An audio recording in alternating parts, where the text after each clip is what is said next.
दोस्तों नमस्कार। दोस्तों आज आपको एक कहानी सुना रहे हैं जिससे आपको व्यक्तिगत फायदा तो होगा ही, माता पिता के रूप में आप अपने बच्चों को एक अच्छा गुण सिखाने के काबिल बनेंगे। और अगर आप शिक्षक या गुरु की भूमिका में हैं तो आप अपने बच्चों को एक अच्छी सीख देने के काबिल बन जाएंगे। तो आइए कहानी शुरू करते हैं। दोस्तों ये कहानी दो घनिष्ठ दोस्तों की है जिनका नाम नितिन और समर था। नितिन की एक बहुत बड़ी परेशानी थी, वो था उसका गुस्सा। वास्तव में वो नितिन से भी कहीं अधिक उसके माता पिता के लिए चिंता का विषय था। उसके गुस्से को देखकर उसके माता पिता बहुत परेशान रहते थे। नितिन छोटी छोटी बातों पर भी गुस्सा कर देता था। उसके इस व्यवहार के कारण नितिन के पिताजी ने उसके दोस्त समर को घर पर बुलाया और समर को अपनी पूरी व्यथा सुनाई। और नितिन के पिता ने समर से कहा, समर, मैं यह अच्छे से जानता हूँ कि नितिन तुम्हारी बात पर बहुत ही विश्वास करता है और वह तुम्हारी बात टालेगा भी नहीं। क्या तुम नितिन को समझाने में मेरी मदद करोगे?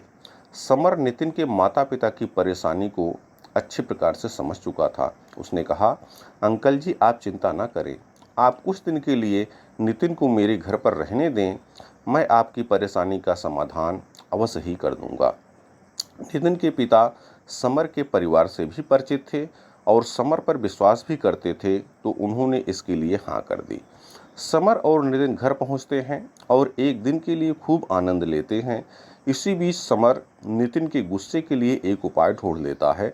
वह नितिन से कहता है, नितिन, आज से हम एक गेम खेलते हैं और उसे कुछ दिन के लिए कंटिन्यू करेंगे। नितिन कहता, कौन सा गेम? समर नितिन को बताता है कि जब भी हम दोनों में से किसी को भी गुस्सा आएगा तो हम अपनी अपनी नोटबुक पर पेंसिल से एक लाइन ड्रा कर लेंगे। हर एक गुस्से के लिए एक लाइन। हमें जितना ज़्यादा गुस्सा आएगा हम उतनी ही गहरी लाइन खींचकर अपने गुस्से को उस पेज पर निकाल देंगे। जिस दिन हमें एक बार भी गुस्सा नहीं आएगा उस दिन गेम समाप्त हो जाएगा। गेम समझ में आ गया? समर ने कहा। इस पर नितिन बोला, ये क्या फालतू का गेम है, मुझे ऐसा कोई भी गेम नहीं खेलना है। समर ने कहा, गेम पूरी होने पर मैं तुम्हें एक अच्छी पार्टी दूंगा। और समर के बार बार कहने पर वह किसी तरह मान गया। अब गेम शुरू होता है। समर को सामान्य दिनों की तरह बहुत ही तेज गुस्सा आया। गेम के अनुसार उसने अपनी नोटबुक ओपन की और उस पर पेंसिल से एक बहुत ही डार्क लाइन खींच दी। उस लाइन को देख साफ पता चल रहा था कि उसके गुस्से का स्तर बहुत ज़्यादा था, क्योंकि उसके नोटबुक के कुछ अन्य पेज भी इस चपेट में आ चुके थे। उसकी पेंसिल कई अन्य पेजों को चीरते हुए काफ़ी गहराई तक जा चुकी थी।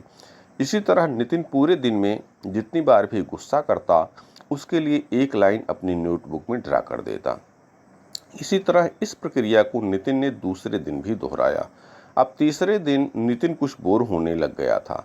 नितिन ने सोचा, अगर मैं गुस्सा थोड़ा कम करूं तो मुझे कम लाइन ड्रा करनी पड़ेगी और अंत में मुझे पार्टी भी मिल जाएगी। अब धीरे धीरे नितिन ने थोड़ा थोड़ा गुस्सा कम करना शुरू किया। इस प्रकार नितिन की नोटबुक में लाइन की संख्या भी कम होने लगी। पांचवें दिन नितिन ने केवल एक ही लाइन ड्रा की और छठवें दिन तो उसने बिल्कुल भी गुस्सा नहीं किया। अब दिन के अंत में नितिन आया और समर से कहा कि देख भाई, आज मैंने एक बार भी गुस्सा नहीं किया और ना ही आज मैंने नोटबुक पर कोई लाइन खींची है। अब गेम समाप्त होता है और अब शर्तानुसार तुझे पार्टी देनी पड़ेगी। समर ने कहा, भाई अभी गेम पूरा नहीं हुआ है।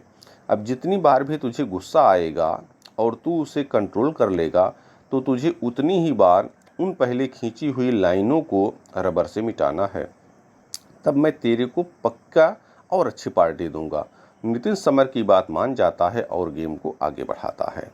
अब नितिन जितनी बार भी अपने गुस्से पर नियंत्रण रखता है उतनी बार एक लाइन को मिटा देता है। वो लगातार ऐसा करता रहा, लेकिन लाइनों की संख्या इतनी अधिक थी कि वह यह काम भी करते करते बहुत ही बोर हो गया और अंत में कहा, मैं इससे ज़्यादा लाइन नहीं मिटा सकता हूँ, अब यह मेरी बस की बात नहीं है।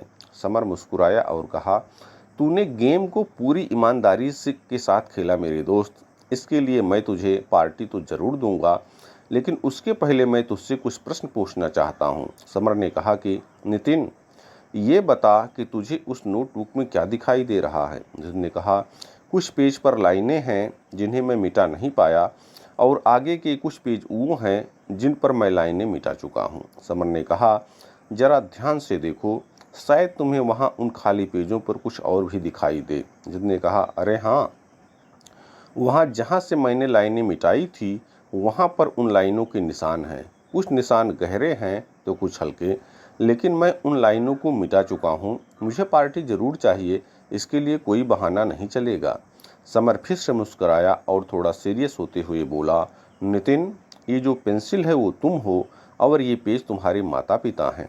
इन पेजों पर खींची हुई लाइनें तुम्हारा गुस्सा हैं, जिसे तुम अच्छे से जानते ही हो। जब भी तुम अपने माता पिता पर गुस्सा करते हो तो इन लाइनों की तरह ही तुम उन्हें दुख देते हो और उसके बाद तुम उनसे क्षमा भी मांगते हो, तब भी उनके निशान वहाँ पर रह जाते हैं।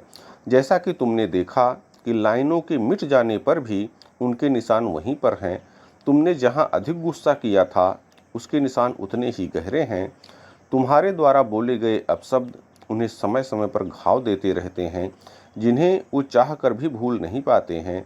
और जब तुम्हारा गुस्सा एक सीमा से अधिक हो जाएगा तो तुम उसे हैंडल भी नहीं कर पाओगे, जैसा कि तुमने देखा कि तुम चाह कर भी कुछ लाइनों को मिटा ही नहीं पाए। नितिन समर की बात अच्छे से समझ चुका था। अब नितिन जल्द से अपने घर पहुंचा।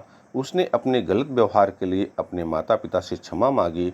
नितिन ने कहा कि वह अब कभी भी गुस्सा नहीं करेगा और किसी को भी कुछ भी बुरा भला कहने से पहले अपने शब्दों का परीक्षण अवश्य करेगा। दोस्तों, कहानी का सार बहुत ही स्पष्ट है। हमारे द्वारा किया गया गुस्सा सबसे पहले हमारा स्वयं का ही शत्रु होता है। हम जाने अनजाने माता पिता या अन्य लोगों पर किसी और का गुस्सा निकाल देते हैं। हमें लगता है कि यह एक बेहतर तरीका है, वास्तव में हम जाने अनजाने अपने ही लोगों को दुख दे देते हैं जो कि हमारी सबसे अधिक केयर करते हैं। हमारे द्वारा बोले गए शब्द एक बार निकलने के बाद वापस नहीं आते हैं, इसलिए कुछ भी बोलने से पहले अपने शब्दों का चयन ठीक प्रकार से कर लें। हम गुस्से में कुछ भी बोल देते हैं और अपने रिश्ते खराब कर लेते हैं, जिनके निशान बहुत ही गहरे रह जाते हैं। इन सब का एक ही कारण है, गुस्से पर हमारा नियंत्रण ना होना। यहाँ इसका मतलब यह बिल्कुल भी नहीं है कि यदि कहीं पर कुछ गलत हो रहा हो तो हम मुस्कुराते रहें और स्वयं से कहें कि गुस्सा नहीं करना है। ऐसा बिल्कुल भी नहीं है। हमें अपने दिमाग को हमेशा खुला और लचीला रखना है और परिस्थिति के अनुसार सही निर्णय लेना है। जहाँ ज़रूरत है गुस्से के प्रयोग करने की, वहाँ पर हमें गुस्से का प्रयोग तो करना है, लेकिन पूरे नियंत्रण के साथ करना है, ताकि हम समस्या का समाधान भी कर लें और हमारी परेशानी भी ना हो। बहुत बहुत धन्यवाद।